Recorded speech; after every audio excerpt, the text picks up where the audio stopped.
Halo adik-adik, jumpa lagi di channel Five and Chemistry.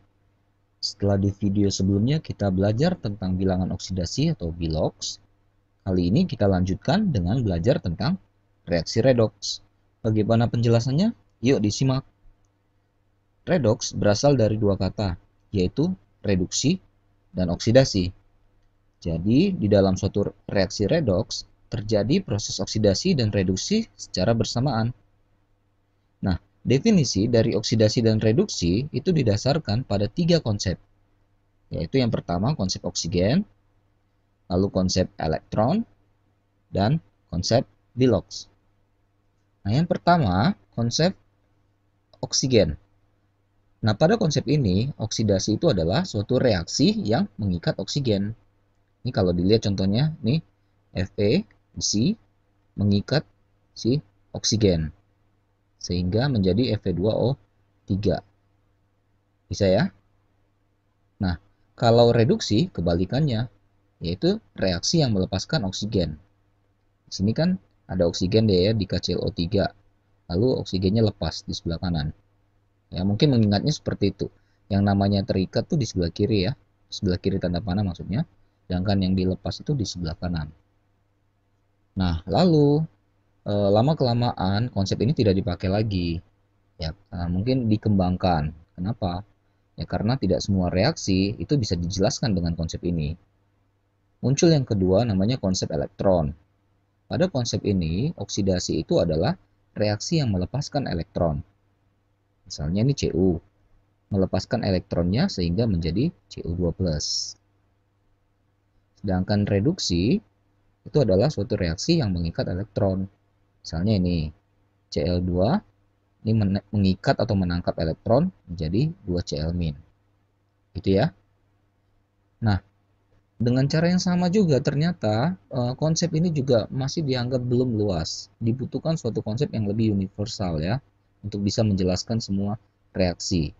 Muncullah konsep yang ketiga, konsep bilangan oksidasi atau bilox yang sudah ada di video sebelumnya.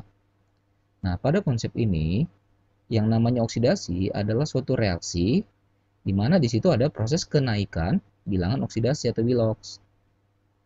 Oke. Nah, contohnya ini, kita bisa lihat dari contoh yang elektron tadi. Ini kalau kita masih ingat, kan di aturan penentuan bilox, ini kan namanya unsur bebas, biloxnya 0. Sedangkan ini kation tunggal, ya sesuai dengan muatannya. Jadi kan dari 0 ke plus 2 naik kan. Nah, jadi ini tergolong oksidasi. Gitu. Nah, sedangkan reduksinya itu adalah suatu reaksi yang di dalamnya terjadi penurunan bilox. Ini unsur bebas nih, Cl2. Oke, di sini jadi min 1 di sini ya. Biloxnya kan turun. Nah, jadi konsep bilox adalah konsep yang dipakai sampai saat ini. Ya, jadi itulah kenapa penting sekali untuk belajar bilox itu di awal-awal itu yang kemarin ya. Itu perlu dikuasain sekali konsep bilox itu. Oke, selanjutnya kita coba untuk latihan menentukan apakah suatu reaksi ini tergolong reduksi atau oksidasi. Oke, boleh dari konsep oksigen, konsep elektron, konsep bilox. Terserah ya. Nah, misalnya yang A. Mn04- menjadi Mn2+. Ya, kalau saya ini lebih gampang di bilox. Terserah yang lain ya. Bisa juga nih konsep oksigen karena ada oksigennya nih. Ini kan Mn2+ dia pasti. Nah, ya. 2+ juga biloxnya ya. Di sini Mn-nya kita cari. Oksigen itu kan -2. Karena ada 4 -8. Berapa kurang 8 supaya -1? Ya +7. Jadi +7 menjadi +2. Maka terjadi penurunan bilox. Ya, sesuai dengan definisi tadi, ini tergolong ke reaksi reduksi. Gitu ya. Oke. Bisa juga sebenarnya dari konsep oksigen ya. Ini kan ada oksigen di kiri, kanan tuh nggak ada lagi, berarti udah lepas oksigennya. Pelepasan oksigen adalah reaksi reduksi juga. Oke, yang B. Kita cari biloxnya ya. Ini -2. Ya, -2 karena ada 3 jadi -6. Jadi S itu adalah berapa? Kurang 6 supaya minus 2. Ya, pasti di sini adalah plus 4. Dengan cara yang sama di sini, O-nya minus 2, karena ada 4 jadi minus 8. Berapa kurang 8 supaya minus 2? Jadi plus 6. Bisa dilihat bilox dari S itu naik ya, kenaikan bilox. Berarti oksidasi. Oke, yang C, VO plus ya, oksigen minus 2. Jadi V-nya berapa kurang 2 supaya plus 1? Ya, pasti di sini plus 3. Nah, dengan cara yang sama juga, ini minus 2 karena ada 2 jadi minus 4. Berapa kurang 4 supaya plus 1? Plus 5. Jadi di sini juga terjadi kenaikan bilox. Maka ini juga tergolong oksidasi. Terakhir ya. Nah, ini lebih mudah ya. Fe3 plus ya berarti biloxnya 3 plus. Fe2 plus ya 2 plus. Oke, terjadi penurunan bilox. Ini adalah reaksi reduksi. Gimana? Mudah ya untuk menentukan suatu reaksi itu tergolong reduksi atau oksidasi ya. Oke, kita masuk ke latihan-latihan berikutnya ya. Nah, lalu sekarang kita disuruh memeriksa apakah suatu reaksi ini tergolong redoks atau bukan redoks. Ya, konsep awalnya adalah semuanya itu tentang kemampuan kita untuk memberikan bilangan oksidasi di setiap unsur ya. Jika terjadi reduksi dan oksidasi di suatu reaksi, maka itu redoks. Jika tidak, berarti bukan redoks. Jadi kita harus cek satu-satu. Misalnya ini nomor 1 saya cek ya. Saya tulis ulang. CaCO3 tambah 2HCl jadi CaCl2 plus CO2 plus H2O. Oke, kita mulai ya menentukan biloxnya ya. Ca golongan 2, maka dia pasti plus 2. Oke, oksigennya minus 2, karena ada 3 jadi minus 6. Jadi 4 kurang 6 itu adalah, ini 2 ya. 2 kurang 6 minus 4. Jadi supaya balance, C-nya harus plus 4. Ya, kalau dijumlahkan semuanya ini 0. Plus 2 tambah plus 4 plus 6 ya. Minus 2 kali 3 minus 6. Plus 6 minus 6, 0. Balance. Oke, HCl. Ya, kita tahu H plus 1. Cl golongan 7 jadi minus 1. Langsung balance. Lihat Ca itu golongan 2. Ingat aturannya. Golongan 2, golongan 1, golongan 3 untuk logam itu akan sesuai dengan golongannya. Plus 2, Cl-nya golongan 7 minus 1. Jadi plus 2 tambah min 1 kali 2. Kan 0. CO2, O itu kan minus 2. Kalau ada 2 berarti minus 4. Maka C-nya harus plus 4. H2O, H plus 1, O minus 2. Ini lebih mudah ya. Oke, sekarang kita cek. Ca di kiri, apakah berbeda dengan Ca di kanan? Sama plus 2. C di sini plus 4, di sini plus 4 juga. H di sini plus 1, di sini plus 1 juga. Cl di sini min 1, Cl di sini min 1. Jadi tidak ada perubahan bilangan oksidasi, maka dipastikan reaksi ini bukan reaksi redoks. Gitu ya, jadi harus dicek masing-masing unsur sampai kita melihat apakah terjadi peristiwa atau reaksi reduksi dan oksidasi dalam satu reaksi itu. Ya, ini jelas ya, yang nomor 1 bukan reaksi redoks, tidak ada terjadi perubahan bilangan oksidasi. Oke, kita coba yang nomor 2. Tulis ulang. KMnO4 tambah HCl 2MnCl2 tambah 2KCl tambah 5Cl2 tambah 7H2O. Oke, yang kita tadi sudah bisa lah sedikit-sedikit melihat di atas ya. H2O plus 1 dengan minus 2. HCl ini ada plus 1 dengan minus 1. Ini ada coefficient ya. Lalu ada Ini logam 1A, maka dia akan plus 1, Cl pasti minus 1. Ini unsur bebas, ingat ya, unsur bebas biloxnya 0. Oke, K plus 1. Nah, Mn itu adalah logam transisi, pasti yang dicari. Kan oksigen minus 2. Minus 2 kali 4 minus 8. K-nya plus 1. Oke, jadi berapa lagi supaya ini menghasilkan angka 0 atau balance? Plus 1 minus 8. Maka di sini adalah plus 7. Jadi ini kan kalau dijumlahkan plus 1 plus 7 jadi plus 8. Minus 2 kali 4 minus 8. Jadi balance ya. Dengan cara yang sama MnCl2. Cl kan minus 1. Kalau ada 2 minus 2 kan. Berarti Mn-nya plus 2. Balance. Kita cek adakah yang berbeda? K di kiri plus 1, K di kanan plus 1. Sama ya. Mn di kiri plus 7, di kanan plus 2. Oke, ini kita buat ya. Ini plus 7 plus 2. Turun. Ingat ya tadi, penurunan bilangan oksidasi adalah reaksi reduksi. Gitu ya. Lalu, apakah hidrogennya berubah? Oksigen tuh nggak berubah di sini ya. Minus 2 semua ya. Di H di HCl plus 1, H di H2O juga plus 1 tidak berubah. Cl di sini minus 1, di sini minus 1, di sini minus 1, di sini 0. Nah, ini yang berubah. Di minus 1 ke 0 naik ya. Kalau naik itu oksi. Nah, karena dalam satu reaksi ada reaksi reduksi dan reaksi oksidasi secara bersamaan, maka reaksi yang kedua ini adalah reaksi redoks. Gimana? Paham ya? Bagaimana cara menentukan suatu reaksi itu tergolong reaksi redoks atau bukan redoks? Jadi sebenarnya kuncinya adalah bilangan oksidasi. Ya, jadi diulang-ulang lagi tentang konsep bilangan oksidasinya ya, aturan-aturannya ya.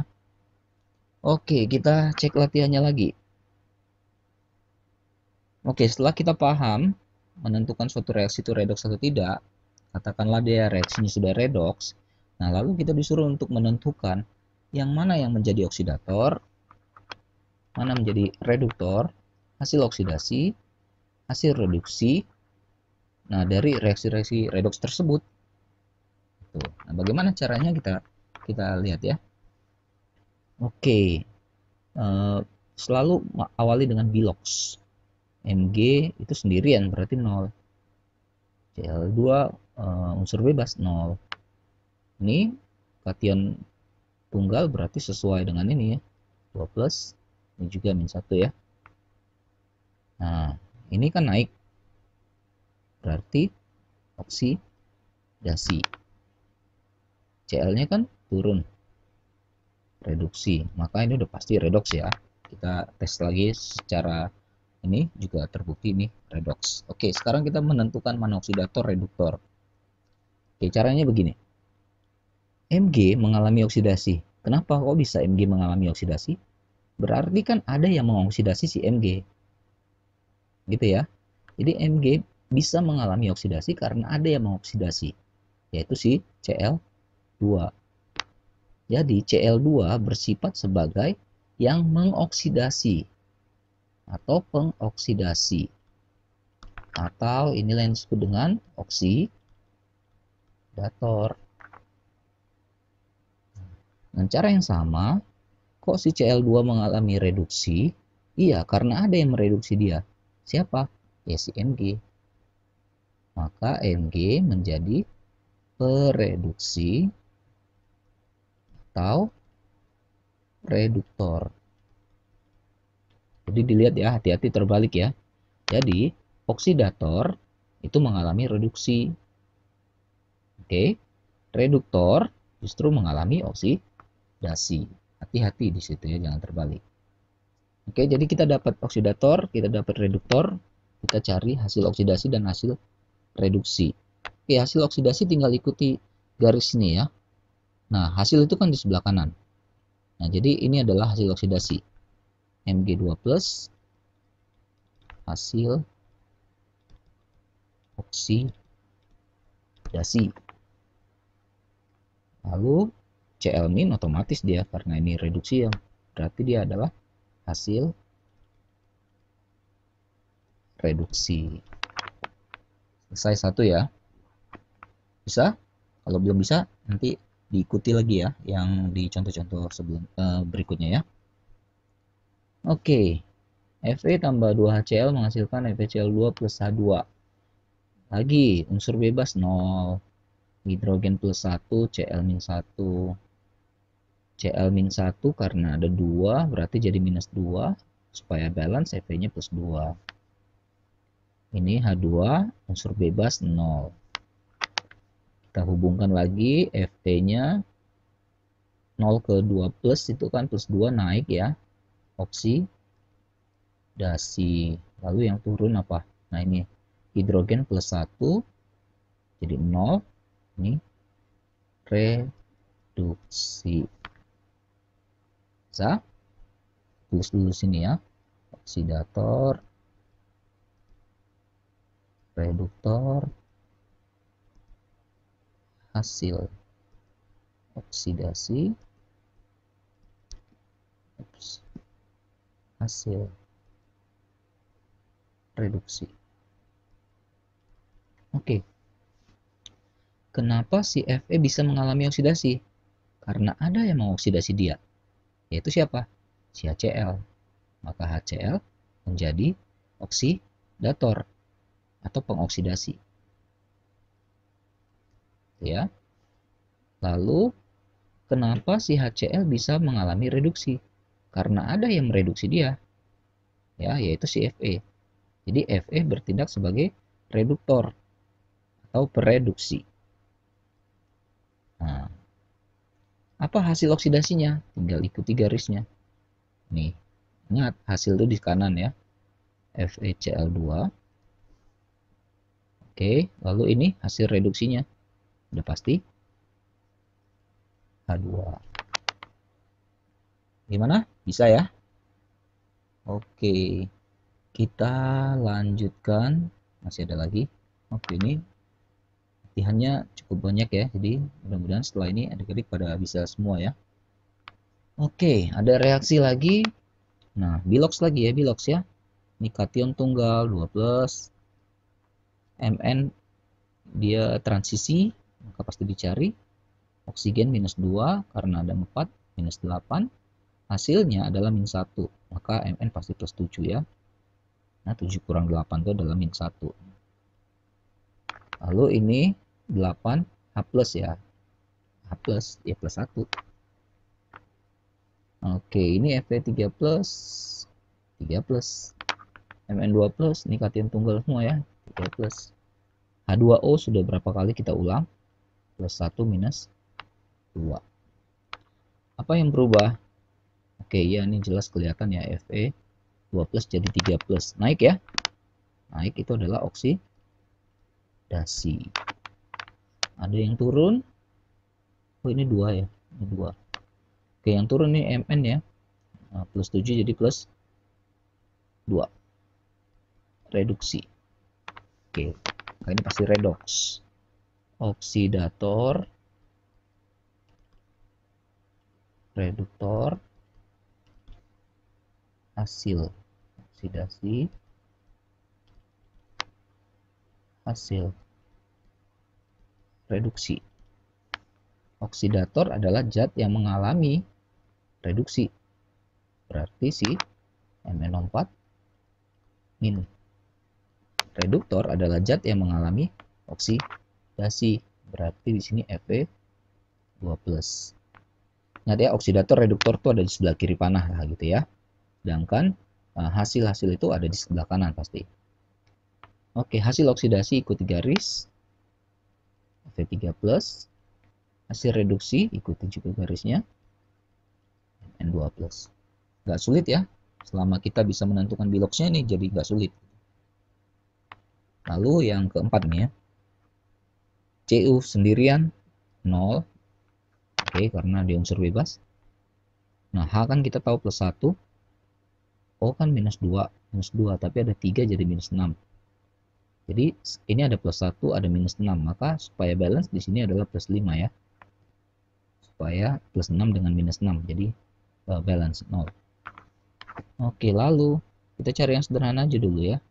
Oksigen di sini udah pasti ya. NO, O kan minus 2, N plus 2, tinggal ikuti saja. Oke, lalu gini ya, kalau di sini ada NO3, di sini ada NO3, maka ini akan sama gitu ya. Ingat ya, itu akan sama. Jadi di sini plus 5 minus 2. Jadi nggak usah diraguin lagi, udah pasti akan sama. Nah, kalau masih ingat, NO3 itu saya buat di sini ya. CuNO32. NO3 itu adalah minus 1 ya. Jadi NO3 di sini ada 2. Jadi di sini 2 kali minus 1 jadi minus 2. Maka supaya balance Cu-nya harus plus 2. Itu caranya ya.